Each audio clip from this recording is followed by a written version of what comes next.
Match শেষে Messi ও পুরো আর্জেন্টিনার প্রশংসায় একই বলল চিলির অধিনায়ক। বিস্তারিত জানতে আমাদের সাথেই থাকুন। কোপা আমেরিকার এ গ্রুপ থেকে গ্রুপ স্টেজের দ্বিতীয় ম্যাচে আজ আর্জেন্টিনা চিলির বিপক্ষে মুখোমুখি হয়। দুর্দান্ত এই ম্যাচে শুরু থেকেই 100টা আধিপত্য আর্জেন্টিনার। তবে আর্জেন্টিনার একের পর এক আক্রমণের সামনে যেন চীনের প্রাচীর হয়ে দাঁড়ান চিলির গোলকিপার। একের পর এক শট ঠেকিয়ে দেন আর্জেন্টিনাকে, যে কারণে প্রথমার্ধে গোলশূন্য থাকে টিম আর্জেন্টিনা।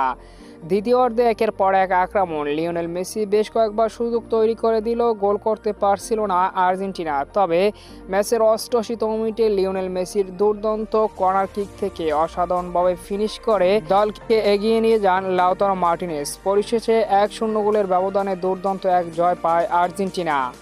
আর্জেন্টিনা দুর্দান্ত, তাদের একাধিক বিশ্বমানের খেলোয়াড় রয়েছে, লিওনেল মেসি তো রয়েছে, তাকে ছাড়াই আর্জেন্টিনা এখন বিশ্বমানের। তাদের বিপক্ষে আমরা লড়াই করেছি, তবে জিততে পারিনি। ব্যক্তিগতভাবে আমি সেরা খেলোয়াড় হয়েও হতাশ, কারণ কমপক্ষে একটি পয়েন্ট আমাদের প্রয়োজন ছিল, তবে শেষ মুহূর্তে আমাদের ভুলই আমরা হেরেছি।